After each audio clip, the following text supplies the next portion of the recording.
Bom dia, irmãos. Feliz sábado. Tá todo mundo dormindo, misericórdia. Bom dia, feliz sábado. Isso daí, o povo adventista tem que estar animado no sábado. Tá desanimado? Já deixa lá fora da igreja e entra para adorar o nosso Deus. Hoje só temos um anúncio. Eu já vou convidar o pessoal para ir se organizando para nós louvarmos ao nosso Deus, para que os irmãos lembrem do quilo do amor. Não esqueçam de trazer, se você já ajudou, ajude de novo se você puder, para que a gente possa abençoar outras famílias também. Amém? Pode ser.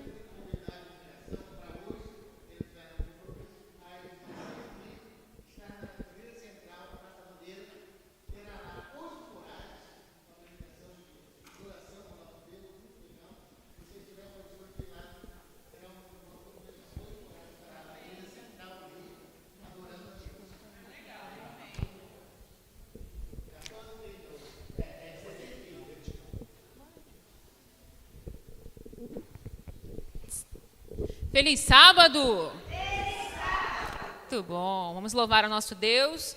O primeiro louvor é... Pode cair o mundo?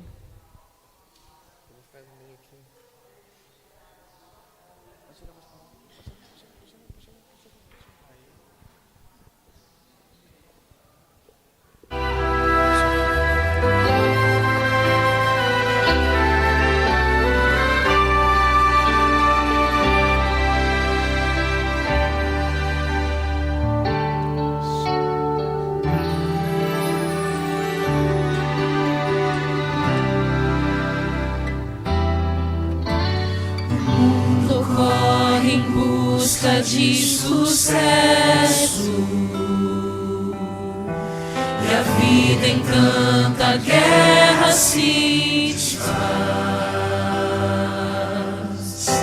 O homem sonha as glórias do progresso, mas anda velozmente para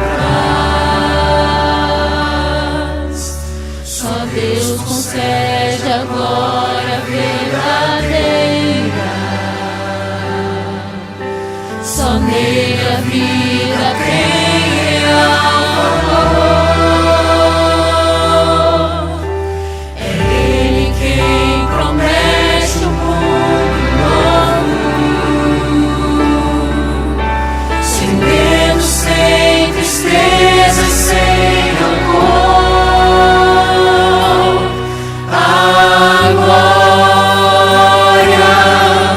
Essa terra é passageira, a vida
não existe lugar melhor do que estarmos aos pés do nosso Salvador. Então nós vamos cantar o melhor lugar do mundo.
próximo louvor.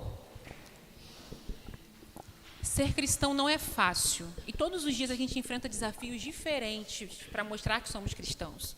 Mas que a minha vida e a sua vida possa ser luz para as pessoas que estão lá fora e precisam conhecer Jesus. A gente vai cantar agora Brilhar por Ti.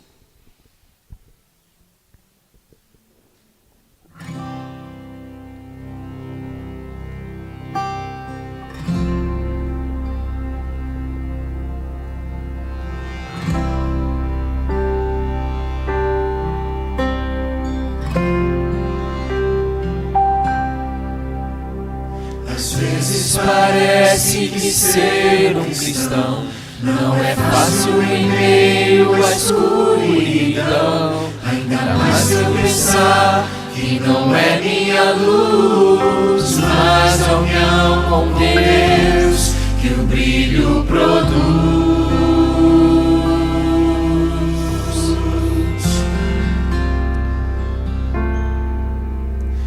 E às vezes parece difícil entender que o cristão é exemplo mesmo sem querer.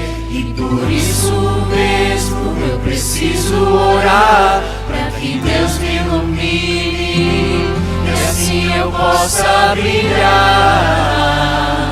Senhor, eu quero brilhar por Ti quando o mundo se apagar. Eu quero que através da minha vida alguém possa Te enxergar. Faze com que mesmo sem palavras eu fale do Teu amor.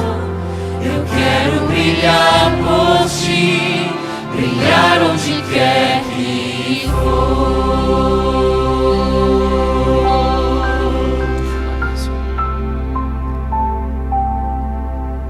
Às vezes eu temo que vou fracassar, pois eu sei que errei e continuo a errar. Mas que a minha luz parece extinguir-se, meu Deus, me dá forças para prosseguir.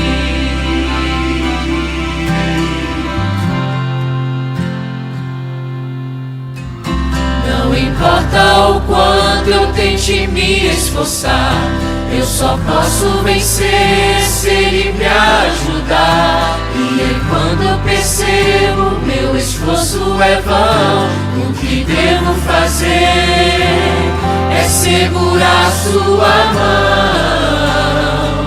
Senhor, eu quero brilhar por Ti quando o mundo se apagar. Eu quero que através da minha vida alguém possa Te enxergar. Faze com que mesmo sem palavras eu fale do Teu amor. Eu quero brilhar por Ti, brilhar onde quer que for.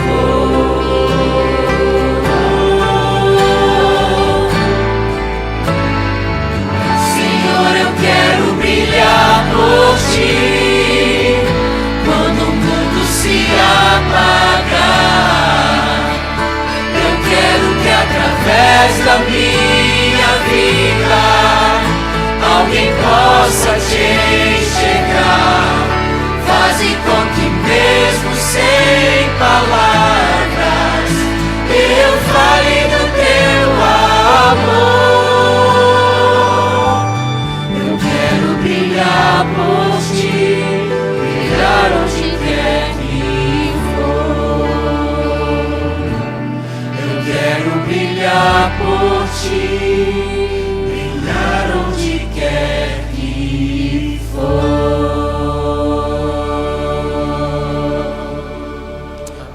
Oremos. Querido Deus, obrigada, Senhor, por esse sábado, por esse dia e por estarmos aqui reunidos entre amigos e irmãos. Que tudo que for feito aqui seja unicamente para louvar o Teu nome. Nesse momento, nós queremos te pedir pelos dízimos, pelas ofertas. Abençoe cada doador, Senhor, e que o Senhor possa abençoar o lar de cada pessoa aqui. Continue nos abençoando no restante do culto. É o que pedimos e já agradecemos em nome e por amor de Cristo Jesus. Amém. Amém.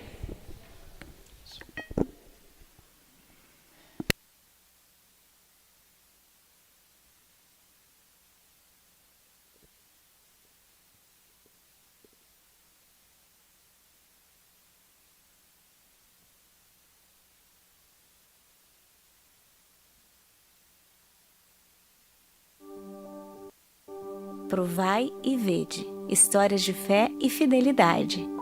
História de hoje: provação no aeroporto.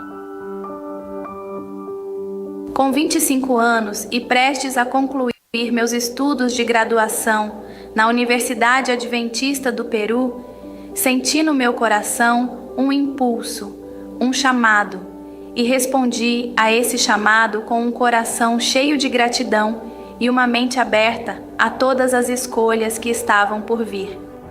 Decidi pausar minha vida acadêmica e me aventurar no serviço missionário.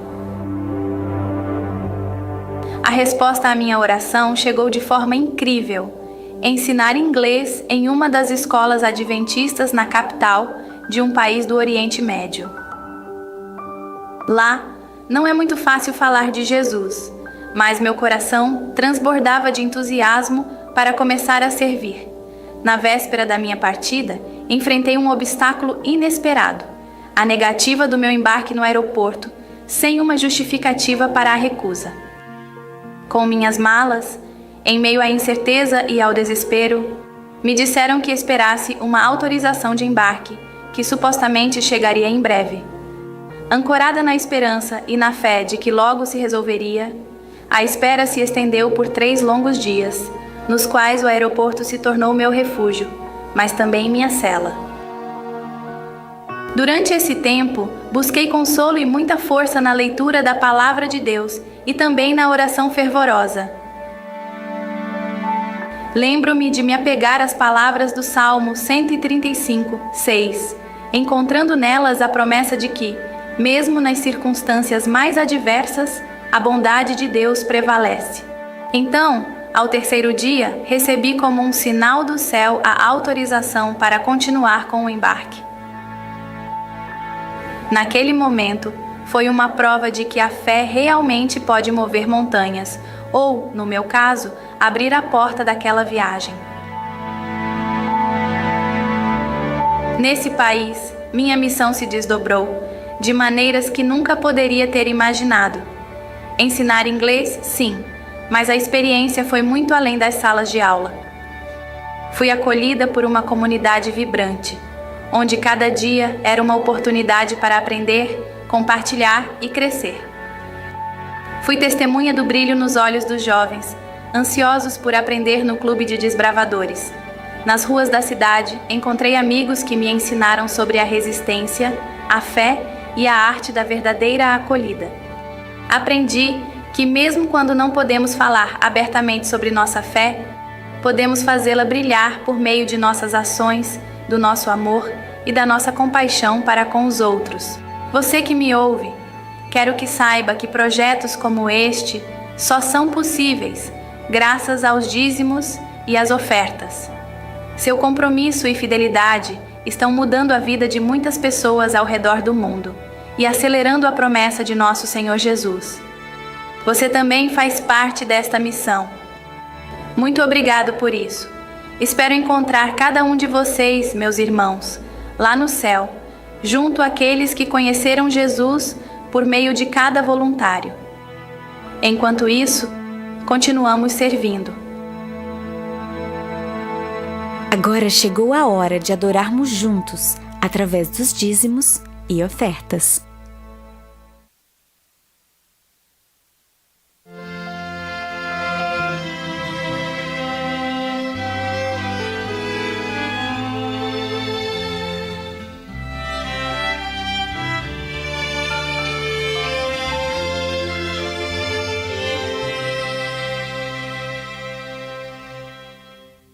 Quero ofertar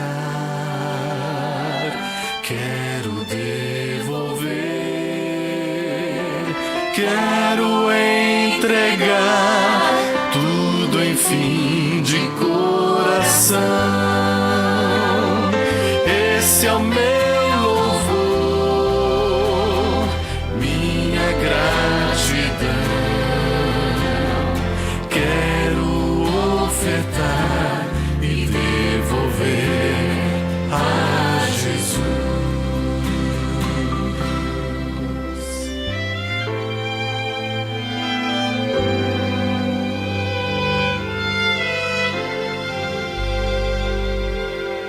Bênçãos sem medida, bênçãos de amor. Quero entregar tudo, enfim, de coração. Esse é o meu louvor, minha gratidão.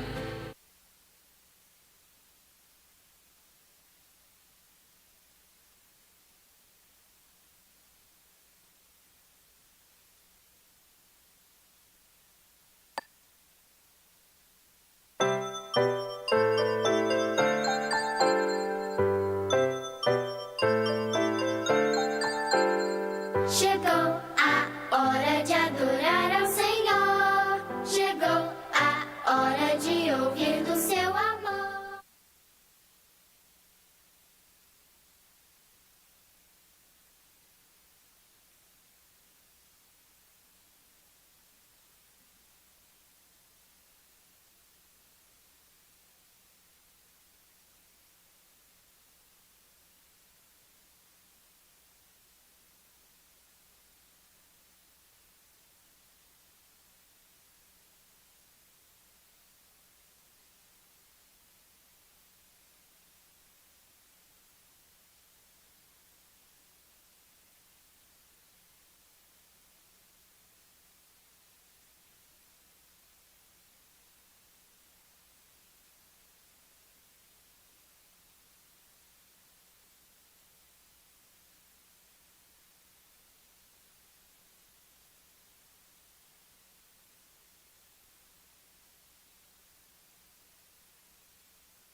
Lindas histórias que vêm ensinar a sempre em Deus confiar.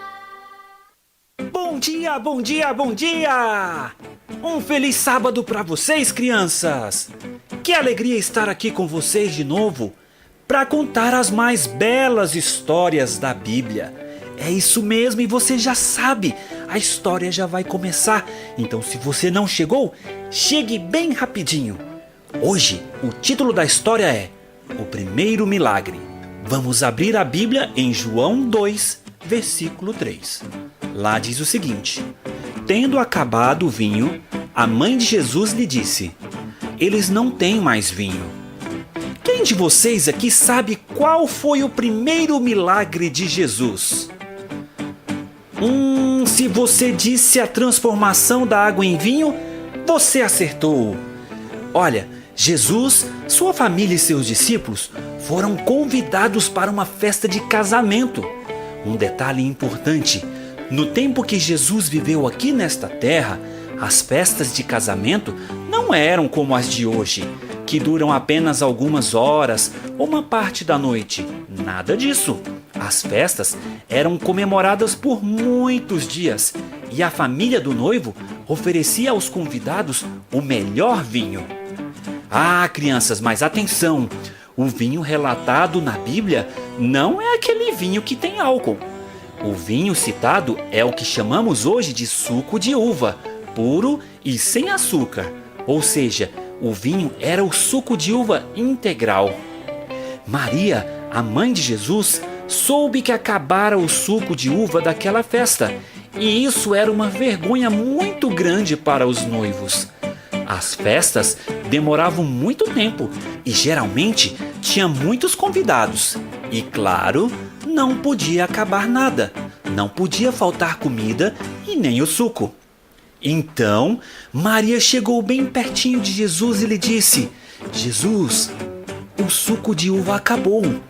Quando Maria disse isso, Foi a mesma coisa de pedir a ajuda de Jesus.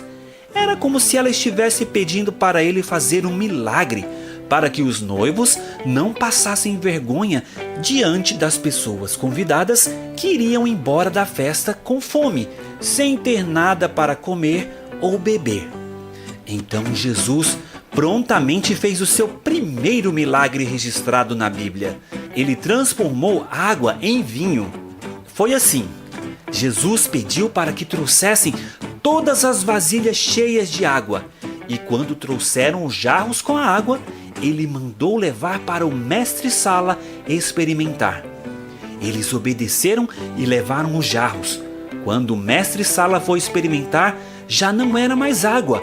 A água havia se transformado em suco de uva integral, natural, perfeito.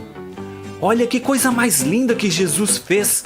O seu primeiro milagre foi numa festa de casamento. E a Bíblia relata que os noivos ficaram muito felizes. Eu posso imaginar o sorriso da mãe de Jesus por dar sua contribuição ao pedir a ajuda dele.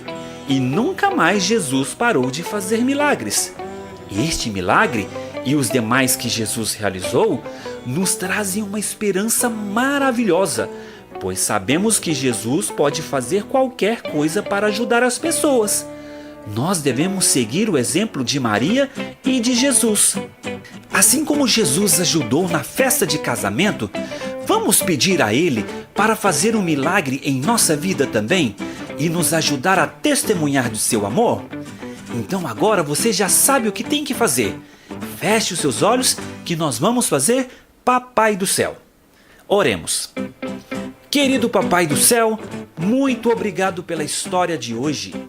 Hoje nós vimos sobre o seu primeiro milagre registrado na Bíblia. Que alegria que as pessoas do casamento ficaram ao receberem aquele suco de uva integral. O Senhor fez muitos milagres aqui na terra. Por isso, eu te peço que o Senhor faça um milagre também na minha vida. Transforme o meu coração e abençoe sempre a minha família, os meus amigos e todos aqui na igreja também. Em nome de Jesus, amém.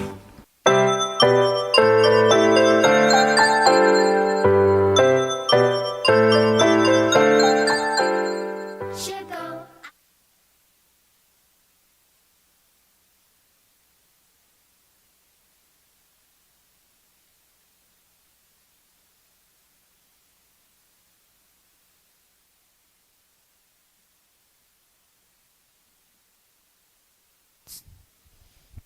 Feliz sábado mais uma vez. Som.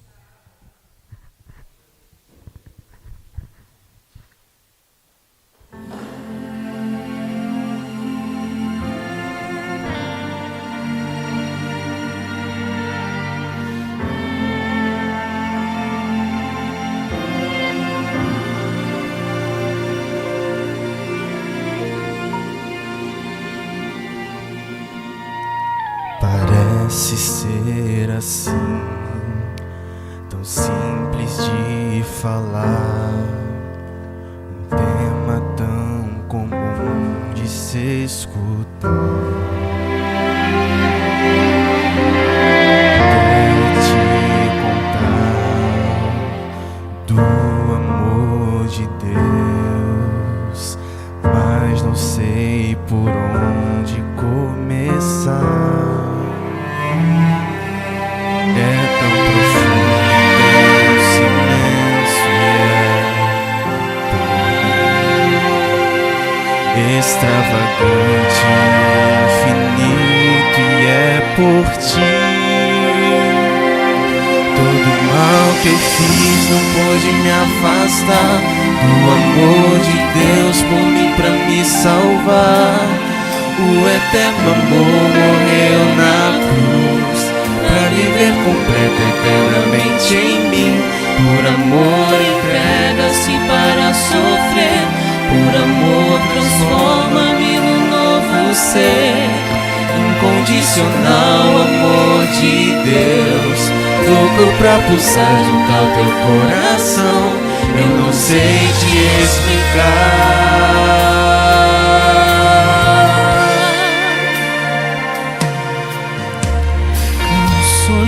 já cantei, poemas que já li e as tentativas que eu já fiz não vão compreender, não sabem descrever o amor que Ele é e tem por mim. Quem dá vida pra morrer em meu lugar tem um amor inexplicável a me amar. Todo mal que eu fiz não pôde me afastar do amor de Deus por mim pra me salvar. O eterno amor morreu na cruz pra viver completo eternamente em mim. Por amor entrega-se para sofrer, por amor transforma-me no novo ser. Incondicional amor de Deus, louco pra pulsar junto ao teu coração. Eu não sei te explicar. E de tal maneira pleno amor Ele me dá. Tenho salvação em sua luz. Todo mal que eu fiz não pôde me afastar do amor de Deus por mim pra me salvar. O eterno amor morreu na cruz pra viver completo eternamente em mim. Por amor entrega-se para sofrer, por amor transforma-me no novo ser. Incondicional amor de Deus, louco pra pulsar junto ao teu coração. Eu não sei te explicar.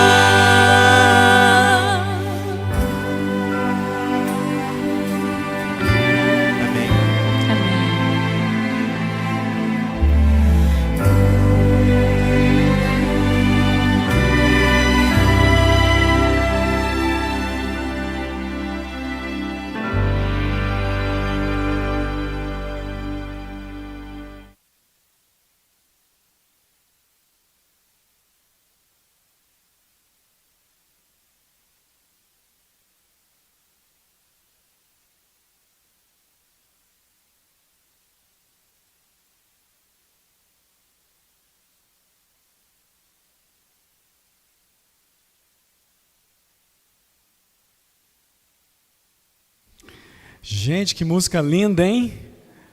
Eu acho que eu não vou nem pregar, vou mandar eles cantar de novo, hein? Ah, muito lindo. Nossa, deu até vontade de eu cantar junto. Irmãos, ainda bem que eu não cantei. Irmãos, hoje eu vou fazer um... é verdade. Puxa, o Andrew me lembrou aqui. Nós agora vamos fazer o sermão e vamos concluir nesse mês de agosto, nesse 5º sábado. Eu tenho um aqui.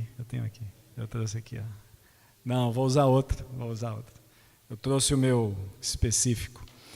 Nós vamos terminar agora, né, nesse 5º sábado de agosto, o 5º vídeo daquela série que nós estamos passando em todas as igrejas, Minha Vida com Propósito.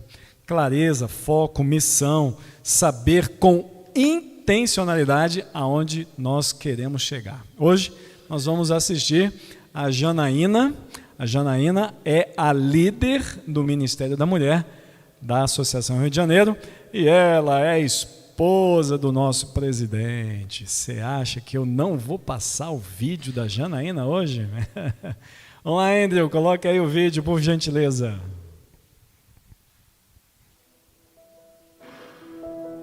Eu sou mãe do Guilherme. O Guilherme hoje tem 14 anos, mas quando ele era bebezinho, é claro, né? Ele não conseguia se locomover sozinho, o alimento dele tinha que ser diferenciado, né? Ele estava no começo, então era um leite. Eu acredito que os recém-conversos sejam como um bebê, né? Eles estão começando a vida cristã deles, eles não têm experiência, então eles precisam daquele apoio, daquela ajuda, de alguém estar ali perto, para ensinar, para caminhar ao lado, para levar. Eu não sou adventista de berço, eu fui para a igreja por volta dos meus 9 anos, através da minha professora da 2ª série. O nome dela é Arlete, e eu lembro que eu sempre gostei de frequentar a igreja. Eu sempre tive o meu coração, o desejo de servir a Deus. E mesmo os meus pais não indo à igreja, eu ia com os meus avós. Mas depois eu conheci, através dessa professora, a Igreja Adventista, e ela foi uma inspiração para mim. Ela me acompanhava. No sábado pela manhã, ela passava na minha casa, minha mãe me arrumava e ela me levava para a igreja. Ela fez com que eu ali criasse laços de amizade. Ela me envolveu nas atividades da igreja. Ela me deu as literaturas da igreja. Então, ela me acompanhou e ela me proporcionou tudo isso. Eu acho que isso foi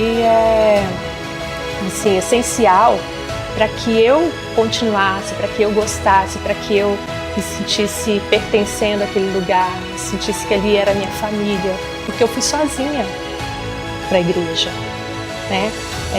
uma menina de 9 anos.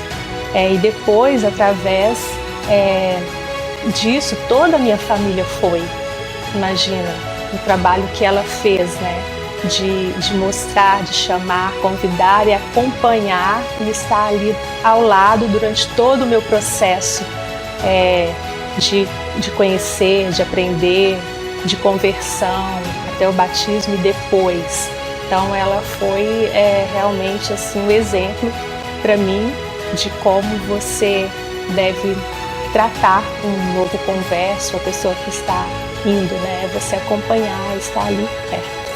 Meu propósito, meu compromisso: convidar pelo menos um membro recém-convertido da minha igreja para participar de uma atividade social com a minha família. Convidar esse membro recém-convertido para participar de um culto de pôr do sol em minha casa mensalmente. Envolver esse membro recém-convertido em alguma atividade missionária da igreja na qual estou inserido.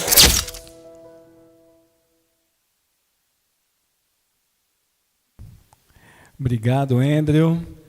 Histórias incríveis, né? Você também talvez não tenha nascido na igreja. Olha quem ajudou, no caso da Janaína, foi uma professora. Interessante. Muito bem, gente. Vamos lá, Andrew. Assim que você puder, você recebeu o link ali, do sermão. Hoje é assim, irmãos. A gente prepara o sermão, deixa no link. Olha só, está na nuvem. Ele só clica no link. É outro nível agora, né, Nilson? A gente prepara o slide. E olha como é que está o meu esboço aqui, irmãos. Consertei meu tablet. Está aqui o sermão. Calma aí. Deixa eu fazer a propaganda bem feita, né, Catelina? Aqui,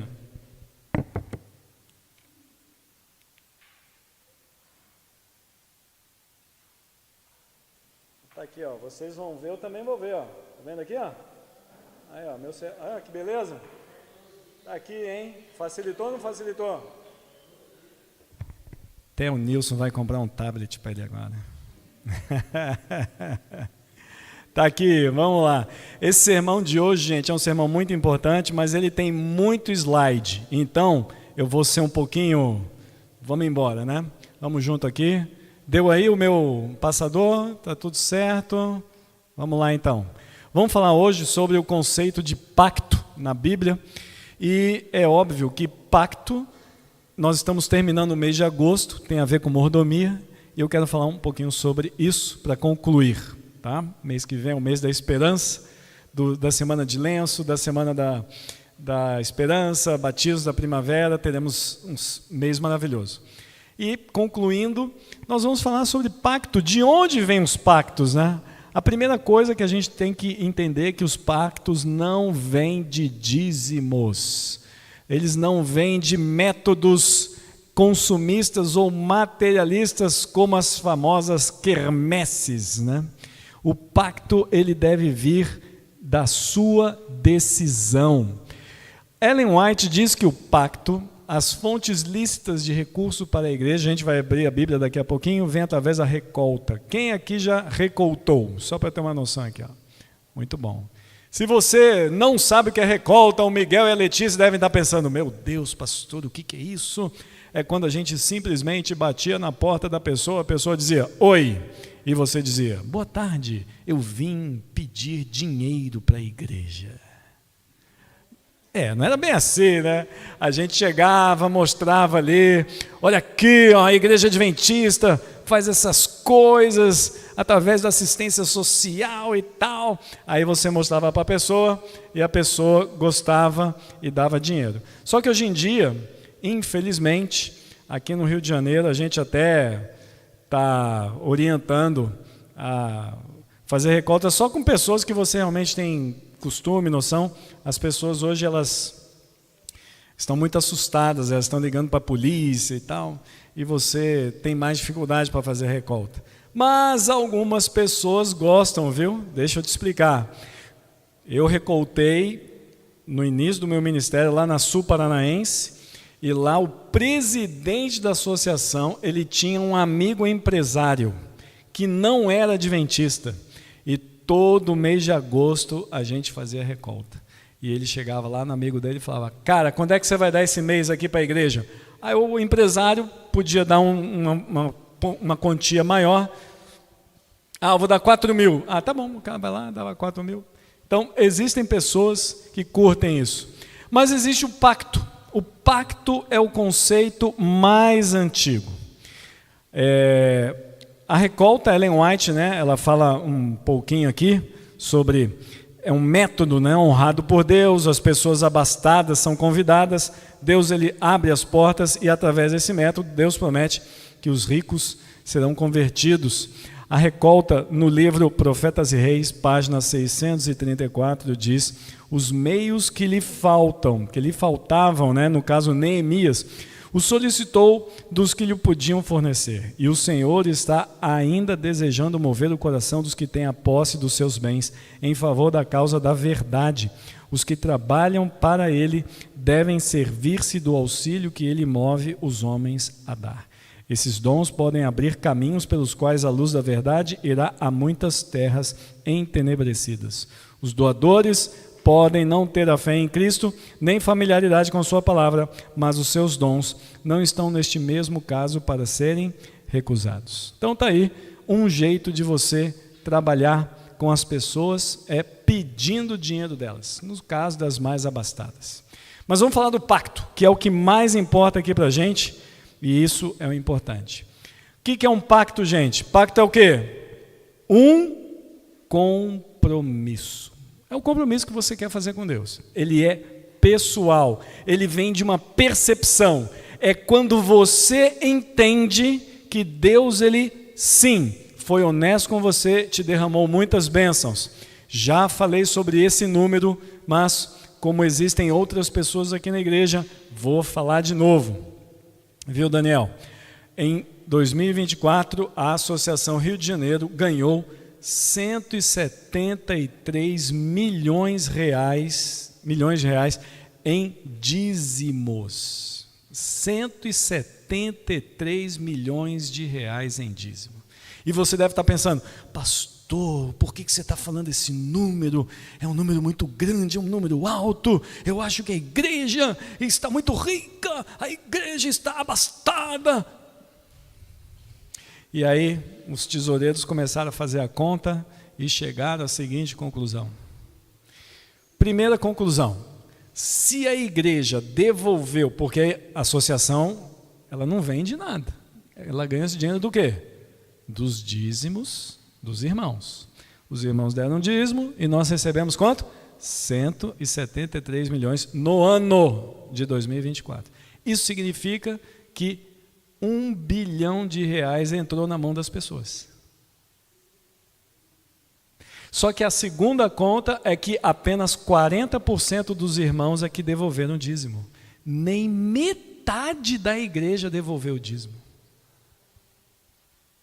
Se você acha que esse número é grande, eu vou dizer para vocês, é grande porque, 173 milhões é muito.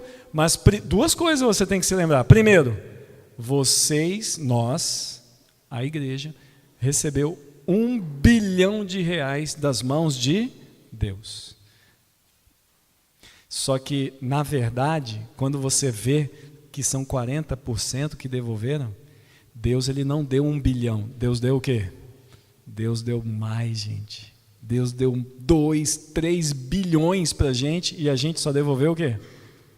Vocês estão entendendo? Então, quando você faz um pacto, é porque você entende isso. Então, vamos lá. Pacto. Deus, em primeiro lugar, é um compromisso pessoal, é a sua percepção, e você quer fazer de Deus o primeiro em todas as áreas da sua vida. E a primeira coisa que você faz como pacto não é o dinheiro. A primeira coisa que você faz como pacto é a sua conexão com Deus. É o seu culto. Durante essa semana, você separou seus dízimos e ofertas? Parabéns. Mas você separou o tempo de Deus? Não. Então você quebrou um pacto. Está vendo? Então, pacto não é só falar de dinheiro. No conceito financeiro, sim, é um sistema de dádivas, né? Onde você ajuda a igreja a cumprir a missão. Além disso, o pacto ajuda a igreja. Claro, ela tem a ver não apenas com a missão de pregar, mas com a missão de manter a estrutura da igreja. Se você pegar o último parágrafo, está escrito assim: é um exercício de fé. Sua bondade, habilidade como provedor e mantenedor leva a uma profunda confiança na dependência de Deus. Essa questão de dar não é deixada ao impulso. Quando os diáconos vêm recolher aqui os dízimos e ofertas, meu Deus, que vergonha! Aí eu pego aqui os primeiros R$2 que eu achei, tum! Isso é impulso.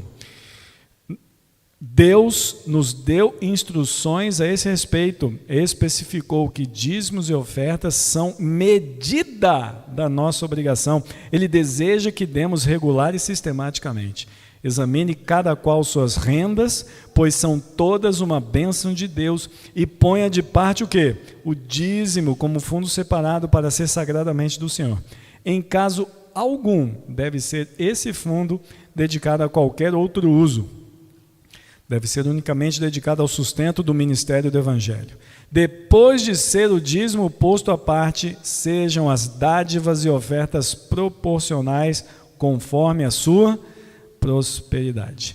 E agora sim, vamos para a parte mais importante do sermão, que tem a ver com essa ideia da separar a parte. Vamos abrir a Bíblia em pelo menos 3 passagens agora. Vamos começar com Lucas 19. É aquela passagem daquele homem pequeno que queria ver Jesus. Lucas 19, qual que é o nome do homem pequeno que queria ver Jesus? Muito bem, vamos falar de Zaqueu aqui. A gente não vai ler história não, é só um verso aqui que a gente vai falar dessa parte aqui. Ó. Lucas 19 e no verso 8, diz assim, 19:8. Zaqueu, por sua vez, se levantou e disse: Senhor, vou dar a metade dos meus bens aos pobres, e se extorquir alguma coisa de alguém, vou restituir quantas vezes, gente? 4 vezes mais. Então, a primeira ideia que nós queremos passar para vocês é que a Bíblia, ela não trabalha naquela ideia. Quem tem R$500 aí? Quem tem 400? Quem tem 300? Quem tem 200? Quem tem 100? Quem tem 50? A Bíblia não trabalha com isso. A Bíblia trabalha com o quê? Conceito de percentual. Então, Zaqueu ele simplesmente disse o quê? Ele não prometeu que ia dar X. Ele prometeu o quê? Vou dar metade. É uma proporção. E a outra proporção foi o quê? Olha, e se eu defraudei alguém, eu vou dar mais R$50 para cada um. Não foi isso que ele disse. Ele também disse uma proporção. Ele disse o quê? 4 vezes. Então, por 2 vezes, a Bíblia está falando de um homem que não falou valores. Ele disse o quê? A proporção. Talvez se Zaqueu tivesse R$1.000, ele disse, eu vou dar metade. Ele ia dar quanto? 500. Se ele tivesse R$10.000, 5.000. Muito bem, então esse é um conceito. O segundo conceito é a oferta da viúva pobre. Vamos ler Lucas 21, está aqui pertinho, você vai virar uma ou duas folhas. Lucas 21, está aqui bem pertinho. E vamos ler a partir do verso 1. Lucas 21, 1 diz assim, Jesus estava observando e viu os ricos que lançavam seu dinheiro na caixa de ofertas. Viu também certa viúva pobre lançar ali 2 pequenas moedas. Então Jesus lhes disse, em verdade lhes digo que essa viúva pobre deu mais do que todos. Por quê? Porque todos esses deram como oferta daquilo que lhes sobrava. Esta, porém, da sua pobreza deu o quê? Tudo. Então, a viúva pobre, ela tem uma proporção. Zaqueu disse que ia dar metade. A viúva pobre foi o quê? E tudo. Ou seja, na Bíblia, quando você se compromete com Deus, você se compromete com porção, percentualidade, partes. Deus não valoriza o montante. Então é mais ou menos o seguinte, nas balanças do santuário, as dádivas dos pobres não são avaliadas segundo a importância doada, porque tem gente que fala assim, pô pastor, eu só doei R$10. Eu tive uma irmã de igreja que ela só doava R$5. É pouco, não é pouco, R$5? Mas ela era mais fiel que muita gente. Por quê? Porque ela nunca quebrou o pacto. Ela podia dar 5? 5. E aqui, Ellen White termina dizendo, né? A providência de Deus delineou todo o plano da doação sistemática para o bem do homem. Sua providência não cessa nunca. Deus não pede R$50 de você. Deus não pede R$100 de você. Deus não pede o seu salário mínimo. Ele pede o quê? A parte dele. Eu quero uma proporção, uma percentual. Desta forma, ele ensinou que o valor das ofertas não é tomado pela quantidade, mas pela proporção oferecida e a motivação que leva a pessoa a oferecer.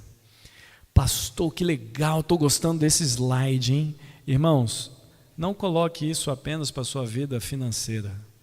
Amanhã, domingo, quando você começar a semana, diga para você mesmo, hoje, diga hoje, amanhã, os 15 primeiros minutos da manhã eu vou dedicar para quem? Faça isso, faça um plano. Isso também é um tipo de pacto. Vamos ver aqui Atos capítulo 4. Você vai avançar aqui, depois de Lucas é João, aí depois é Atos.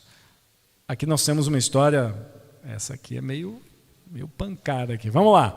Atos 4, e lá no verso 34 em diante, Atos 4, e no verso 34 em diante diz assim: não havia nenhum necessitado entre eles, porque os que possuíam terras ou casas, vendendo-as, traziam os valores correspondentes e os depositavam aos pés dos apóstolos. Então se distribuía a cada um conforme a sua necessidade. Então José, a quem os apóstolos chamavam Barnabé, que quer dizer filho da consolação, um levita natural de Chipre, vendeu um campo que possuía, trouxe o dinheiro e o depositou aos pés dos apóstolos. E aí, se você pegar a sua Bíblia e der uma olhadinha, logo a seguir tem um casal aí no subtítulo. Qual que é o casal aí do subtítulo do capítulo 5? Ananias e Safira, que a gente vai ver o seguinte: Barnabé, ele foi fiel porque ele pegou as suas porções e ele foi lá e deu. Nesse exemplo, o pessoal dava o quê? 100%. Então, pastor, eu tenho uma casa aqui nas regiões, minha casa custa 30 mil. Se você vendesse a sua casa por 30 mil, eles davam quanto ali para o discípulo? Eles davam os 30 mil. Podia dar menos, porque você pode fazer um combinado com Deus, é o seu combinado. Nesse exemplo, Eles davam o que eles vendiam. Nesse exemplo, eles davam o que eles vendiam. Esse exemplo, ele cria em nós um loop, porque é o seguinte: já pensou se todo mundo vende o seu terreno? Então, chega uma hora que não vai ter mais terreno. Eu não estou falando que você vai ficar pobre. Eu estou falando que vai chegar uma hora que, se não tem mais terreno para vender, o que a gente faz? Então, o que eu quero que você entenda é o seguinte: se você vender um apartamento, herdar um apartamento, fizer alguma coisa, por que você não separa um tantinho e doa? Faz uma doação.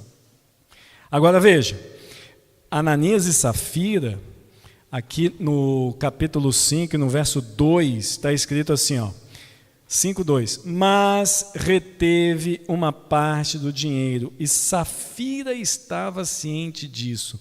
Levando o restante, depositou aos pés dos apóstolos. No verso 9, está escrito assim: então Pedro disse, por que vocês entraram em acordo para tentar o Espírito do Senhor? E aí termina dizendo, eis aí a porta, os pés do que sepultaram teu marido, eles também vão levar você. Caramba, Pedro, ele deu uma bronca em Ananias, e Ananias o quê? Morreu. Aí Safira foi lá, só que Safira não sabia que ele tinha morrido, e Pedro falou, ó, esse pessoal que chegou aí, ó, acabou de enterrar teu marido, vai enterrar você também. O que aconteceu com Safira? Morreu. Por que essa história trágica é contada na Bíblia? Amigos, é uma história trágica. Eu não gosto de ler essa história assim, puxa, porque, gente, eles não foram infiéis aos discípulos. Eles foram infiéis a quem? Amigos, deixa eu falar uma coisa para vocês. Escolham ser infiéis a mim, mas não escolham ser infiéis, porque vocês conseguem enganar, mas a Deus não consegue. Amigos, hoje de manhã eu fiz a tradicional live Madrugadas com Deus. Vocês sabem que todo sábado de manhã, 6 da manhã, eu faço com o pastor Custódio a live Madrugadas com Deus. A minha função na live é apenas orar. Eu leio um texto da Bíblia, aí falo lá umas palavrinhas bonitas e orei. Qual o texto que eu li hoje? Eu li um elogio e uma bronca de Apocalipse 2:5. Vamos lá abrir a Bíblia? Vamos lá? Apocalipse 2:5. É a primeira das 7 igrejas. Então, o pastor Bruno tem 7 igrejas e o Apocalipse também. Olha que beleza. Só que o meu distrito não são as 7 do Apocalipse, hein? Aqui em Apocalipse 2 e no verso 5. Apocalipse 2 e no verso 5 diz assim: lembre-se, pois, de onde você caiu, arrependa-se e volte à prática o que, irmãos? Das primeiras obras. Ou seja, quando Deus diz, você foi infiel, a primeira coisa que Deus diz é o seguinte: você sabe onde você errou. Gente, já pararam para pensar nisso? Às vezes a gente fala, ó céus, ó vida, mas a Bíblia está dizendo, você sabe onde você errou. Está aqui escrito. Verso 5, lembre-se, pois, de onde você caiu. Você sabe onde você caiu, você sabe onde você errou. Aí qual que é o convite então? Tu vai morrer, é isso? Não, qual que é o convite? Arrependa-te. Por quê? Porque se você não se arrepender, amigos, não se esqueçam, no céu, agora comigo, hein, presta atenção, comigo, hein, se você está meio zureta aí, presta atenção, vamos lá, no céu vai ter bandido, vai ou não vai? Sim, por quê?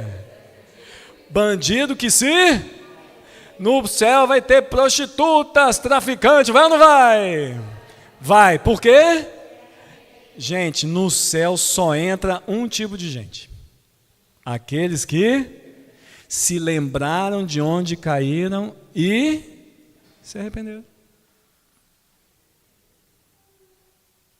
Porque se eu estou aqui no púlpito, me lembrar do meu pecado e não me arrepender, por mais que eu esteja aqui no púlpito, não vai. Então o que vai acontecer comigo? Eu vou morrer. Muito bem. Outra coisa implícita é que Ananias e Safira, eles infelizmente planejaram mentir. Não, nós vamos fazer o seguinte, nós vamos fazer assim, assado. Amigos, em Deuteronômio, não precisa abrir a Bíblia, mas diz o seguinte: não faça votos ao Senhor, porque se você fizer, é para o quê? É para cumprir. Se você entra em pacto com Deus, diga: Senhor, me ajude a cumprir. Vamos abrir a Bíblia em 1 Coríntios capítulo 16. 1 Coríntios 16, volta aí um pouquinho e vamos para 1 Coríntios 16. É o último capítulo, né, de 1 Coríntios. E vamos ver aqui então esse conceito. 1 Coríntios 16, 2 diz assim: no primeiro dia da semana, cada um de vocês separe uma quantia conforme o que? A sua prosperidade. Na versão internacional diz conforme a sua renda. Ou seja, irmãos, olhem aqui para o slide. Se você tem mais condição financeira, você deveria, entre aspas, né, entregar o quê? Mais. Se você não tem muito, entrega um pouco. Agora, se você não tem nada, o que você entrega? Nada. Ou seja, a proporcionalidade não tem a ver com você tem que dar 50 reais. Eu preguei um sermão de mordomia em Parada-Morabi, do nosso distrito, e lá em Parada-Morabi tem uma irmã que ela é cuidadora de idosos.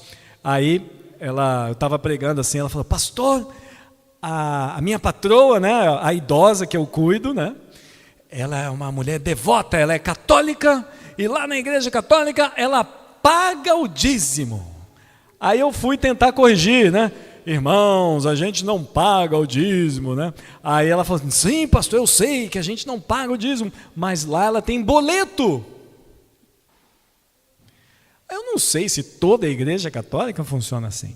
Eu também não quero entrar no mérito, mas eu achei engraçado, porque é o seguinte: pensa comigo, José, pensa comigo.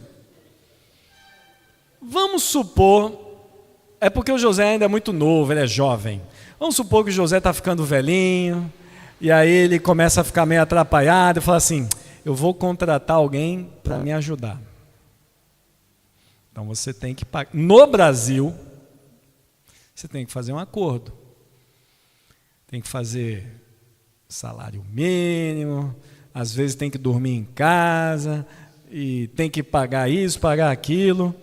Aquela mulher pagava um boleto de 50 reais. Gente, é justo? A pessoa tem imóvel, consegue pagar um funcionário dentro de casa e dá 50 reais para a igreja. Tem alguma coisa que não está fechando. Vocês estão entendendo o que eu estou falando? Se a proporção é favorável, a sua oferta também será o quê? Será favorável. Pastor, eu ando mais apertado. Tudo bem, irmãos, eu não quero que você saia daqui chorando, eu quero que você entenda. O que você pode dar é aquilo que você pode dar. Porque o conceito da Bíblia não é 50 reais, o conceito da Bíblia é o quê? É proporção. Andrew, me ajuda aqui que eu estou apertando aqui. Não foi, hein? Agora foi. 2 Coríntios, capítulo 9. Vamos aqui, você avança um pouquinho. E no capítulo 9, 2 Coríntios, capítulo 9, já achei. Quem achou, diga ainda. Quem achou, diga ainda. Quem não achou, diga não tem jeito.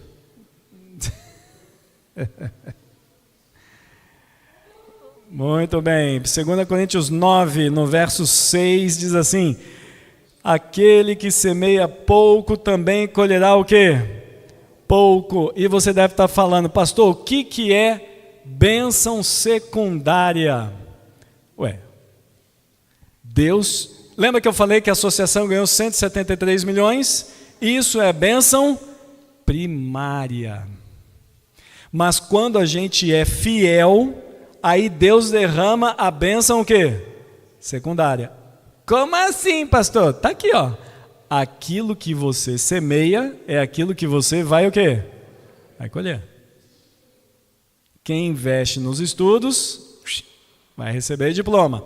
Quem investe no trabalho vai receber dinheiro. Quem investe na igreja vai receber bênçãos. Irmãos, a Bíblia é muito simples e direta. Quem semeia, colhe. O conceito é um conceito de celebração. Deuteronômio 16:10 diz: e celebrarás com ofertas voluntárias a tua mão, segundo o Senhor teu Deus te houver abençoado. Irmãos, eu não quero diminuir ou acabar com o recolhimento de ofertas, mas na comunidade judaica não existem diáconos que recolhem ofertas. Sabe por quê? Porque existe uma cultura que eu acho muito legal. Eles colocam uma caixa ali na porta de entrada, o famoso gasofilácio. Eles colocam uma caixa e é humilhante a pessoa que entra e ela não coloca o quê? Negócio ali. É humilhante. O judeu sabe que quando ele vai se apresentar diante de Deus, ele sempre leva o quê? As bênçãos secundárias. Fala, Nilson.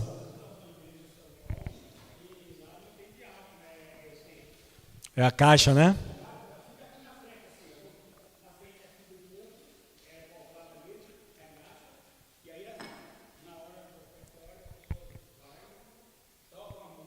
Uhum. A pessoa vai lá e dá seu dízimo, oferta. Sem problema, sem problema. Irmãos, não é errado ter diácono recolhendo oferta, pelo contrário, é até bom que a pessoa se lembre, né? Meu Deus, esqueci minha oferta. É até bom, não é ruim isso. Mas o que eu quero que vocês entendam é o seguinte: a oferta não é o impulso do diácono. É isso que eu quero que vocês entendam. A oferta é porque você vai se apresentar diante de Deus. Beleza? Vamos caminhando aqui, ó. Esse é o conceito. Qual que é o conceito? O conceito da proporcionalidade. Cada um oferecerá na proporção em que possa dar, segundo a bênção que o Senhor, seu Deus, lhe houver o quê? Concedido. Amigos, quem delineou o plano do pacto não foram os discípulos. Foi feito pelo próprio Senhor Jesus Cristo, que deu sua vida pela vida do mundo, que foi ideado o plano de dar sistemático. Você já parou para pensar que Jesus é um tipo de pacto? Jesus é o pacto de Deus. Olha que interessante. Deus deu a vida e Jesus seria a segunda bênção, a bênção secundária. Olha, vocês já estão vivendo aí, só que é o seguinte, vocês, pelo que eu estou vendo aí, vocês não vão viver para sempre. Eu vou dar uma segunda bênção aqui para vocês, Jesus. Por quê? Porque Jesus vai garantir que vocês possam viver para sempre. Jesus é o próprio pacto. Em Conselhos sobre Mordomia, Ellen White diz: no sistema bíblico de dízimos e ofertas, as quantias pagas por várias pessoas certamente variarão muito, visto serem proporcionais à renda, mas não é o vulto da dádiva que torna a oferta aceitável a Deus, é o propósito do coração e o espírito de gratidão e o amor que ela expressa. Eu até trouxe um slide com esse pensamento. Quando você doa, são 3 coisas que Deus vê aqui. Primeiro, propósito, o espírito e o amor. Cada um dê de acordo com a sua capacidade, sentindo que são o quê? Servos de Deus. A porcentagem no pacto, a proporcionalidade. Deveria o povo de Deus dar menos neste tempo? O princípio estabelecido por Cristo é que nossas ofertas a Deus sejam em proporção à luz e privilégios recebidos. A qualquer que muito lhe for dado, muito se lhe pedirá, e ao que muito se lhe confiou, muito mais se lhe pedirá. A obra do Evangelho, ao ampliar-se, requer maior provisão para sustentar do que era exigido antigamente. Isto torna agora a lei dos dízimos e ofertas da mais imperiosa necessidade, mesmo do que sob a economia hebreia. Eu fico imaginando, na época de Jesus, não tinha câmera, não tinha slides, não tinham músicas que a gente podia cantar na televisão. Jesus simplesmente abria o rolo, pregava e ia embora. E imagina se os discípulos estivessem olhando para a gente hoje. Nossa, tem transmissão, tem tanta coisa. Então eles iam pedir a bênção sobre os equipamentos, sobre o sinal da internet, para que o evangelho ele fosse o quê? Pregado. Você viu a história aqui da menina, né? Desculpa. No início da escola sabatina, a carta missionária do missionário que teve numa tribo africana, que a igreja mais próxima ficava há quanto tempo? Gente, eu tenho um colega que ele trabalha num distrito que as 3 igrejas, ele tem 4 igrejas no distrito. Ele fica a 80 quilômetros da mais próxima. Da mais próxima, ele fica 80. Por isso que ele só tem 4, porque demora para chegar. E tem dia que ele vira para a mulher e fala: eu vou no sábado e volto ou no domingo ou na segunda. Porque a outra igreja fica a 130, fica a 150 quilômetros. Isso é na Associação Mineira Leste, tá bom? Associação Mineira Leste, tem muita gente lá. Só para você ter ideia, se você continuar aqui a rodovia Washington Luiz, a gente vai chegar em Petrópolis, e se você continuar, você vai subir e vai chegar em Minas, né? Você vai passar 3 rios ali, nosso último município aqui do Rio de Janeiro, e aí você vai em direção a Juiz de Fora. Aí lá você vai encontrar a Associação Mineira Sul. A Associação Mineira Sul tem 264 cidades, repito, 264 cidades sem a presença adventista. Os campos de Minas Gerais são campos grandes, são muito grandes. Então, quando um pastor vai trabalhar lá, gente, se ele não trabalhar numa cidade que é tipo Uberlândia, Juiz de Fora, né, Governador Valadares, essas cidades que são maiores em Minas Gerais, ele vai para o interior. E no interior,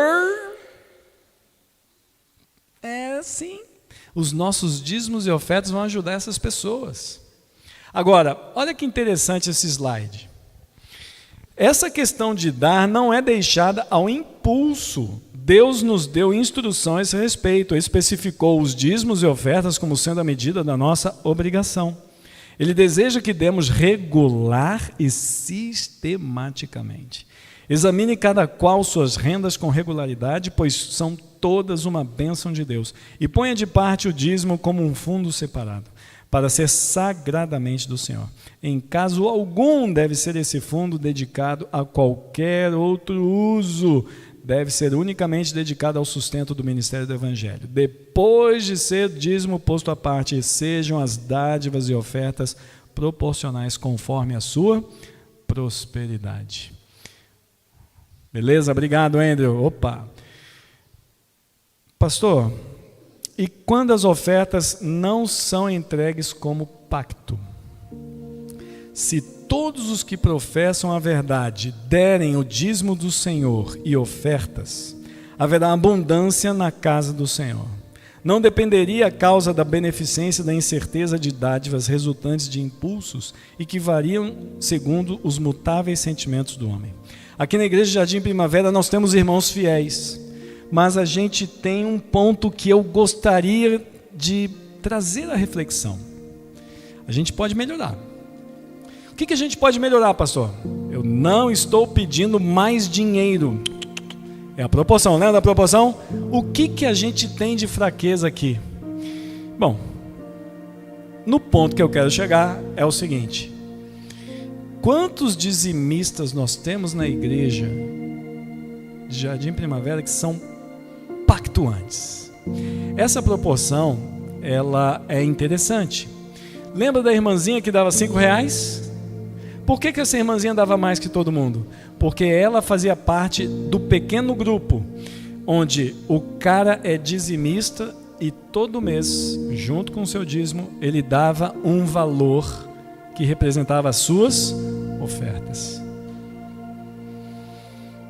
Então, por exemplo, vamos supor que você ganhe R$3.000.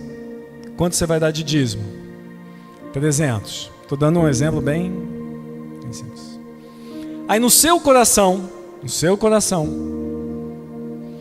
você diz assim: eu estou pensando em doar de oferta, acho que vou dar metade do dízimo. Tá bom. Quanto você dá de dízimo? 300. Metade do dízimo? 150. Então, você vai ter que fazer uma conta na sua casa. Você vai ficar com 450 para quem? Para Deus. Só que você diz assim: pô, mas eu tenho um clube desbravador, eu tenho um filho, eu tenho aquilo, e eu só posso devolver 450. Então, irmãos, não tomem votos por impulso. Você não ia dar 150? Então, faça o seguinte: ao invés de dar 150, você pode dar 75, que é a metade de 150, e os outros 75? Os outros 75, você pode ajudar a pagar a inscrição, pode ajudar o clube a fazer uma saída, pode ajudar a trazer alimentos para a asa. Da mesma maneira que o dinheiro iria, você pode direcionar para a igreja. Ou você dá tudo. Sabe por quê, irmãos? Porque nós, pastores, temos uma parte que é difícil de falar. Quando você dá uma oferta de pacto e está caindo o teto, o seu pacto está valendo. Mas agora a gente precisa de uma oferta extra. A gente chama isso de oferta de sacrifício. A oferta de sacrifício não é a do pacto. Vocês entenderam? Pacto existe com ou sem emergência. Porque você fez um pacto com quem? Não foi comigo. O seu pacto é com Deus. Ah, pastor, o Lula e o Bolsonaro estão virando o Brasil. A sua comunhão é com Deus. Você não abre a Bíblia para o Lula e para o Bolsonaro. Você não estuda a lição da escola sabatina para o Lula e para o Bolsonaro. Por favor, irmãos, entendam. Quando você faz um pacto, não é comigo, é com Deus. Então, quando você se lembrar assim, puxa, eu fico até ansioso, pastor, quando o senhor fala uma coisa dessa. Quanto mais ansioso deveria estar cada fiel mordomo quanto a aumentar a proporção das dádivas a serem colocadas no tesouro do Senhor, do que de diminuir suas ofertas um jota ou um til que seja. Ellen White diz exatamente o que eu acabei de falar. Se você faz um pacto com Deus, honre esse pacto. Então, eu não quero que você saia da igreja pensando assim: puxa, o pastor diminuiu a oferta, ele fez uma promoção. Não, irmãos. Se você fizer um pacto, você pode dar X, é esse X que você vai fazer o pacto. Agora, se você passar desse valor e começar a reclamar da igreja, que não sei o que, e você for infiel no pacto, Deus está dizendo o seguinte: você está quebrando o meu pacto para ser fiel em outra coisa da igreja. Amigos, existem pessoas que se perdem dentro da igreja, tá? Não é só lá fora. Lembre-se de onde você caiu e arrependa-te. Use com sabedoria aquilo que Deus te deu. Sabe por quê? Porque Deus ama quem dá com alegria. Pastor, minha vida está toda bagunçada. Amanhã é o último dia de agosto. Domingão. O que você vai fazer? Senta, faz as suas contas e diz: Senhor, eu quero arrumar minha vida financeira. Mas, amigos, o pastor Bruno não quer só dizer arrumar a sua vida financeira, tá? Eu quero dizer o seguinte: quando você acordar, faça um pacto com Deus. Senhor, eu quero o quê? Eu quero fazer um pacto, eu quero ler isso aqui, ó. Eu quero orar, eu quero ler Ellen White, eu quero ler a lição, porque isso também é um pacto. Quem quer renovar seu pacto aí? Eu também quero. Vamos orar juntos? Fique em pé. Eu quero orar com você, porque eu sei que você, junto comigo, quer se acertar com Deus. Oremos. Senhor, obrigado porque o Senhor tem derramado muitas bênçãos sobre nós. Nós temos até sido fiéis nos dízimos, mas talvez estejamos falhando nas ofertas, no pacto. E nós não queremos simplesmente arrumar o pacto financeiro, Senhor, porque o pacto financeiro reflete o nosso pacto espiritual. Por favor, Senhor, ajude-nos. Ajude-nos. Ajude a mim, como pastor. Ajude aos irmãos de Jardim Primavera. Que nós possamos valorizar aquilo que o Senhor valoriza. Amar as pessoas que o Senhor ama. Manter a igreja que o Senhor tanto cuida. E que juntos possamos celebrar as bênçãos que o Senhor tem derramado e vai derramar sobre cada um de nós. Despeça-nos com a tua paz, com a tua bênção e com a certeza de que o Senhor vai nos ajudar. É o que te pedimos e agradecemos em nome de Jesus. Amém. Cumprimente a pessoa que está ao seu lado e diga: você é bonito!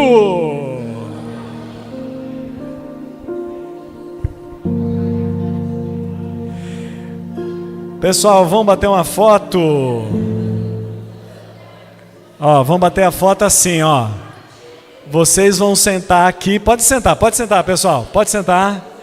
Pode sentar. Pega meu tripé aqui, ali, pega aquele tripé ali para mim. Nós vamos bater uma foto. Nós vamos fazer o seguinte, ó. Os meninos vão cantar aqui na frente, é isso agora? Vocês vão cantar? Ah, é para finalizar? Então tá, então é o seguinte. Eu vou bater uma foto dessa coluna, depois uma foto dessa coluna e uma foto geral para a gente poder ficar mais pertinho um do outro. Posso fazer um pedido? Por favor, se aproximem do corredor. Isso, por favor, se aproximem do corredor. E se puder, fica aqui nesses bancos da frente também. Natalino, Daniel, Joseli, se vocês puderem vir mais para frente, eu agradeço, tá bom? Pessoal, o segredo é: fiquem perto do corredor.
Aqui tá cheio, aqui tá cheio.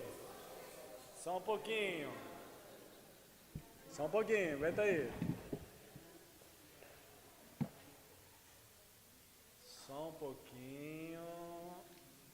Aí. Preparados? Então vamos lá. Querida irmã de óculos, esqueci seu nome, um pouquinho para cá. Você mesmo que olhou para trás. Isso, para cá. Mais para cá. Aí, a tua filha também, que a tua filha está sentada, a gente não vê. Já põe ela em pé já. Vamos lá, preparados? 1, 2, 3 e... Agora todo mundo, hein? Preparados? Não? Vamos lá. Calma aí. 1, 2, 3 e... Tá comigo, né?